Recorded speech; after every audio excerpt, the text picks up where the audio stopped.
ప్రస్తుతం టీడీపీ నేత కొనకళ్ళ నారాయణ మాట్లాడుతున్నారు. ఇప్పుడు అలా చూద్దాం. ఇది కూడా మరి లోకేష్ గారు పాదయాత్రలో ప్రజాస్వామ్య పద్ధతిలో ఆయన పాదయాత్ర చేస్తూ ఉంటే అడుగడుగునా కూడా పాదయాత్రలకి అడ్డంకులు సృష్టించి తప్పుడు కేసులు బనాయించి ఆఖరికి నన్ను మరి కొల్లు రవీంద్ర గారిని రావి వెంకటేశ్వరరావు గారిని యార్లగడ్డ వెంకటరావు గారిని కూడా కేసులు మొదలుగా పెట్టారు. వాయిదాలకు తిరుగుతా ఉన్నాం. తప్పుడు కేసులు పెట్టే సంస్కృతి మీది, మాది కాదు. ఇవాళ రోజున దుర్మార్గాలు ఇంకా వెలికి తీయాల్సిన అవసరం ఉంది. వల్లభనేని వంశీ హయాంలో గన్నవరం దోపిడీకి గురైంది. ఆ దోపిడీ అంతా కూడా రికవర్ చేయడానికి తప్పనిసరిగా మేము చర్యలు తీసుకుంటాం. దానిపైన ఎంక్వైరీలు వేస్తాం. వాడిని తప్పనిసరిగా దాని బాధ్యుడిగా అతనైతే తప్పనిసరిగా శిక్షించడం జరుగుతుంది.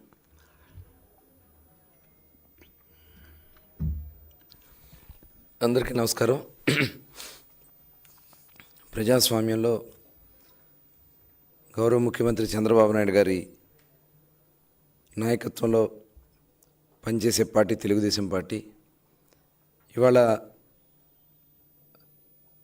రాజారెడ్డి రాజ్యాంగంలో జగన్మోహన్ రెడ్డి నాయకత్వంలో 5 సంవత్సరాలు ఈ రాష్ట్రంలో అరాచకాలు సృష్టించి అనేక మంది మీద తప్పుడు కేసులు పెట్టి అక్రమంగా దోపిడీలు చేసి అదే కార్యక్రమాన్ని తప్పించుకోవడానికి ఈరోజు ఒక దళిత సోదరుణ్ణి గన్నవరం పార్టీ కార్యాలయం తగలబెట్టినటువంటి కేసులో ఎవరైతే ఫిర్యాదుదారుడుగా ఉన్నటువంటి సత్యవర్ధన్ కిడ్నాప్ చేసి భయపెట్టి అతనితో తప్పుడు స్టేట్మెంట్ ఇవ్వడానికి ప్రయత్నం చేసినటువంటి సందర్భంలో కుటుంబ సభ్యులు ఇచ్చినటువంటి ఫిర్యాదు మేరకు ఇవాళ ఉదయం గన్నవరం మాజీ శాసనసభ్యుడు వల్లభనేని వంశీమోహన్ గారిని అరెస్ట్ చేయడం జరిగింది. మేము మొట్టమొదటి నుంచి కూడా చెప్తా ఉన్నాం, ఎప్పటికైనా ప్రజాస్వామ్యమే గెలుస్తుంది. జగన్మోహన్ రెడ్డిని నమ్ముకున్నటువంటి ప్రతి ఒక్కరూ కూడా ఏదో ఒక రోజు అరెస్ట్ కాక తప్పదు. అధికారం ఉంది కదా అని చెప్పి విర్రవీగితే రేపేమవుద్దనే దానికి ఇవాళ వల్లభనేని వంశీ అరెస్టే ఒక నిదర్శనం. ఇవాళ అతనికి రాజకీయ భిక్ష పెట్టినటువంటి పార్టీ తెలుగుదేశం పార్టీ. అతనికి శాసనసభ్యుడిగా గెలవగలగడానికి కారణం తెలుగుదేశం పార్టీ. అటువంటి కన్న తల్లి లాంటి తెలుగుదేశం పార్టీ కార్యాలయాన్ని తగలబెడితే ఇవాళ ఏం జరిగిందో చూసాం. ఓఎస్ఎస్ ఫర్టిలిటీలో టెస్ట్, ట్రీట్మెంట్స్, థెరపీస్ అన్ని scientifically design in the good hands of science. Mummy daddy అవ్వాలంటే ఓఎస్ఎస్ కి కాల్ చేయండి. వాళ్ళ అక్రమ దోపిడీలు అవన్నీ కూడా ఎంక్వైరీలు జరుగుతున్నాయి. అందరూ రాష్ట్రంలో ఉన్నటువంటి వైఎస్ఆర్ పార్టీలో ఎవరైతే తప్పులు చేశారో వాళ్ళందరూ కూడా ఎవరు కూడా తప్పించుకోలేరు. ఇవాళ రాజకీయంగా చాలా ప్రాధాన్యత కలిగినటువంటి కృష్ణా జిల్లాలో భ్రష్టు పట్టించారు ప్రతి ఒక్కరు కూడా. ఒక నాయకుడు క్యాసినో పెట్టిస్తాడు, నోరు ఉంది కదా అని బండబూతులు తిడతాడు.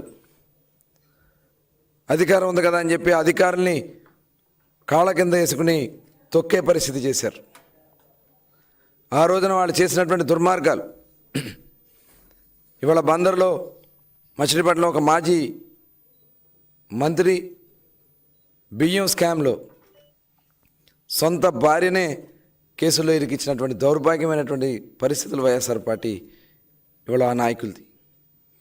తీర ప్రాంతంలో భూములు కొట్టేసిన ఒక మాజీ మంత్రి, తెలుగుదేశం పార్టీ ప్రధాన కార్యాలయంలో ఆ కుటుంబానికి రాజకీయ భిక్ష పెట్టినటువంటి పార్టీ తెలుగుదేశం పార్టీ.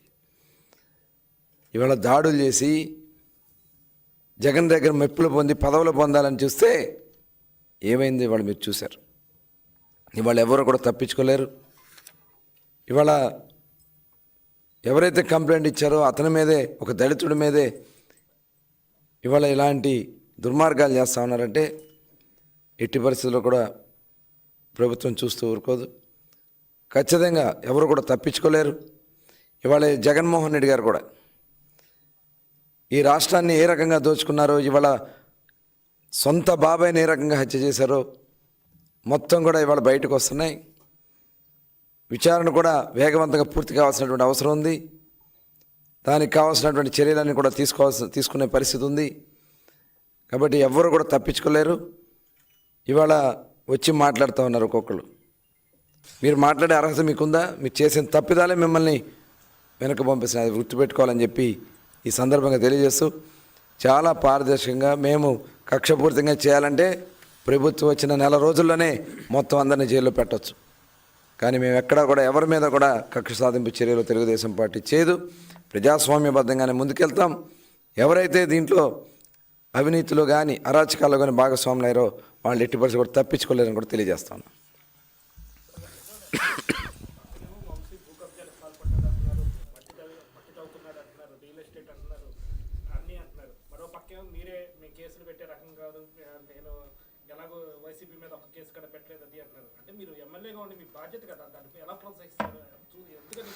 నో నేను చెప్పింది అలా కాదండి. నేను చెప్పింది ఎలా అంటే, గతంలో ఎన్నికల ప్రచార సభల్లో కూడా నేను చాలా సభల్లో చెప్పాను, 4500 మంది మీద కేసులు పెట్టిన పరిస్థితి.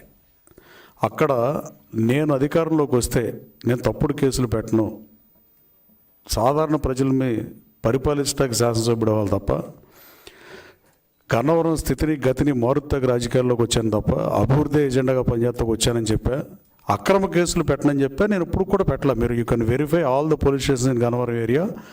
ప్రీవియస్ ఇయర్స్ జరిగిందండి. నేను లోకేష్ బాబుతో పాటు పాదయాత్ర చేస్తుంటే కనీసం జగన్మోహన్ రెడ్డి గారికి నేను అన్నం పెడితే 31 రోజులు అతని పర్యటన నేను దగ్గరుండి నడిపిస్తే ఆ ఖర్చు అంతా నేను భరిస్తే నాకు సున్నం పెట్టిన పరిస్థితి. పైపెచ్చు ఆ పార్టీ నుంచి వస్తే నేను అక్కడ ఒక్కళ్ళు కూడా మాట అనకుండా వచ్చేది నా క్యారెక్టర్.